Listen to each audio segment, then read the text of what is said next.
I now request the Chief Guest, Mr. Zubair Motiwala, for the address.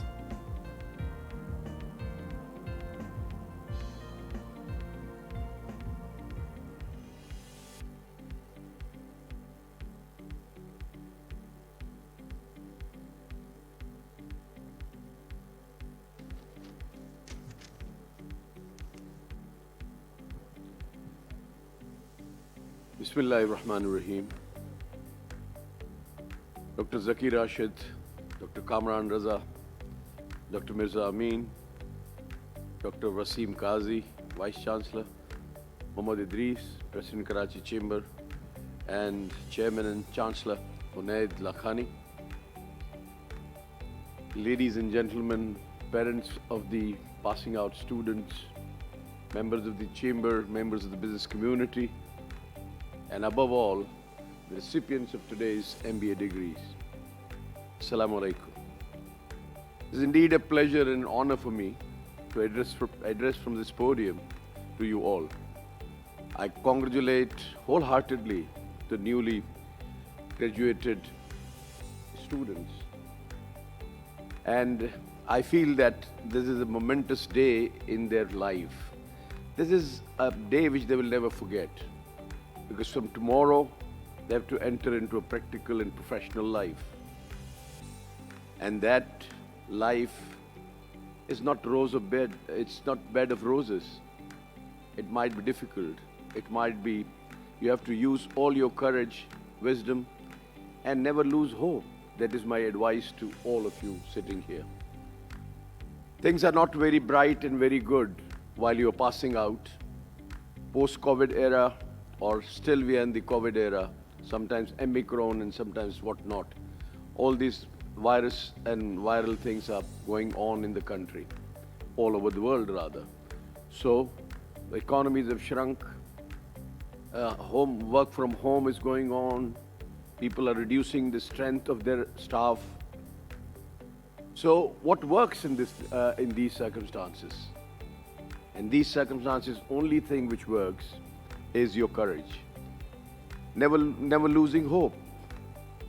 Persuasion. These are the key words, that you never lose hope. Pursuing, and I think that your degree, which you've got from IQRA, and IQRA has become so good in a university and a very renowned, one of the largest and one of the very elite university of Pakistan, is I believe is because of, Chancellor Sahib, it's because of the name, you know. IQRA, you've selected a name which Allah Pak has said, Padh Allah ke naam se, IQRA. So I think that name is also there, which has actually, you know, brought you to this level. I knew your father very well, Hussain Bhai, and you know, we had good relations with him. And he was, you know, he was a dreamer. Whenever you talk to Hussain Sahib, he used to dream. I have to do this, I have to do this, I have to do this. Everything they wanted to do, and they were doing it, you know. And today you can see the fruits of his courageous and very, you know, visionary person he was, that we today see what is going on today.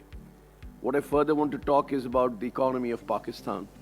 Economy of Pakistan and versus Karachi, because we are sitting in Karachi, we are the Karachiites. We want to see Karachi rising. And what I say is that Karachi is Pakistan. If you can see the numbers, you'll be surprised. Karachi exports more than 54% of the country's export. With 10% population, we are doing 54% from Karachi. We are paying 68% revenue to the national exchequer. 10% of the population paying 68%. Entire rest of the Pakistan, if you see, they are paying only 32% of the revenue. This, we are proud of this. Why this is happening? What is the cause? The cause is people like you, those who are passing out today. They are the pioneers. They have applied all their efforts. And you will enter the field, you will inshallah do the wonders. What is being done to Karachi? Karachi, see, still we rose our exports by 24% post-COVID. 24%. With what is happening with Karachi is, they deny the gas supply to Karachi. If you can see what is happening, we are closed for 16 hours, or we are running at alternate fuel, which is 3 times higher than the gas itself. So we are manufacturing at a very, very high cost, and those who cannot afford are closed down. This is what they do with Karachi. What is same is the case with electricity and the water and other taxes. All those taxes which are imposed or new taxes which are imposed are applied to Karachi first. And there are so many, discrimination being meted out to Karachi. I don't want to disappoint you. What I'm telling you is the truth. And this truth, we have to fight it out. We have to demand what is due for Karachi. And we have to work in that direction. Because we do on a daily basis. We are giving ads in the newspaper, appeals in the newspaper for since last 4 days. And will continue till the Prime Minister notices this and he resolves our issue. Our issue now the surprising thing is that our issue is unnecessarily being, denied. Our gas, Balochistan has got winter every year. And in the year round, we supply 40 MMCF of the gas. But in winter, the demand goes to 200 MMCF. We are drawing 125 MMCF and giving 200 MMCF, depriving the industry to run. And that SNGPL draws 180 MMCF of the gas from Balochistan, and they give zero gas to Balochistan severe winter. So what I want to say to the Prime Minister is that look at these things are happening to Pakistan. While allocating the fields, erroneously 211 MMCF was given to SNGPL. It is also not coming back to us. And there are many, many problems which are there. But I am not disappointed. I am doing it, and I hope that we will come out as winners. Because we are the entrepreneurs, we are the businessmen. I am doing business in the city for last 42 years now. And there was many moments which were worse than this. We had very, very, very bad days, but we never disappointed. We kept on struggling, and we kept on pursuing things. And today what Pakistan is, today what Karachi is, today whatever exports we are doing, okay, I totally agree that the exports of Pakistan is much, much less than the potential. Our exports are only $25 billion. They should have been at least $100 billion, because that's what Pakistan's potential is. Look at the agriculture produce. We're importing wheat. Can somebody believe this? A survey tells us that Pakistan can be a food security for the world. We can feed half the world. But what's happening is that land reforms never took place. Today, 54 million hectares of the land remains uncultivated. Who will do this? Why we are facing these kind of challenges, and what is happening? So, come out, play your role, and speak where you can. And my advice would be that if you're looking for the jobs, there are other opportunities which I appreciate the Imran Khan's government which they have brought in. One is that IT sector is the place where you can easily go into business. That doesn't require much of the capital investment. So you can enter into IT business, and the Ministry of IT is helping everybody. They are planning for a 5% rebate on whatever you spend on your organization. So this is also going on, and IT is the savior to Pakistan. If we can do something, because agriculture produce, we've got a large population to feed, we are left with no exports. Cotton is the only way, which we add value and export. Other than this, we have to come up with skills. And I believe that IT is the solution for Pakistan.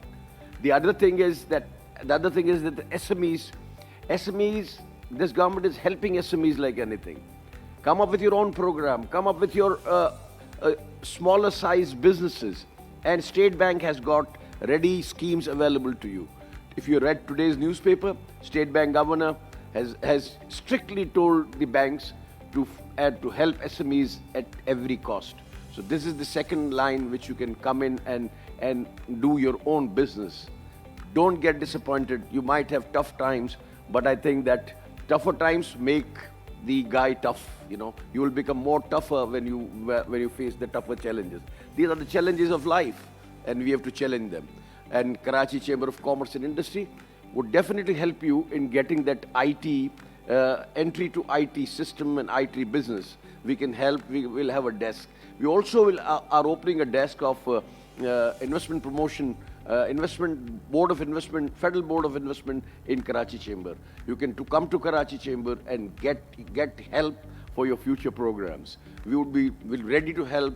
Introduce you to the investment board, to State Bank, to the banks, and you can go into smaller businesses and IT business. That is the right way to go further, to go beyond. And I would, in the end, I am thankful to Chancellor, the Vice Chancellor, and everybody for inviting me here. It was indeed a very good experience, and I've been attending so many convocations. But this kind of a discipline, I think it is because of the convocation. And I was very surprised that parents are sitting here and their kids were getting trophies and no clapping, no whistling, nothing. So I think they need claps. They need your applause. Kindly applaud for them. So they have done it. They have done it. They actually achieved what you all wanted to see them. Today is the day that they should be, honored. They should honor at home also and here also. So I think that they have really done well, and I wish you all the success, best of successes in your future endeavors, in your future life to come. Thank you very much, ladies and gentlemen.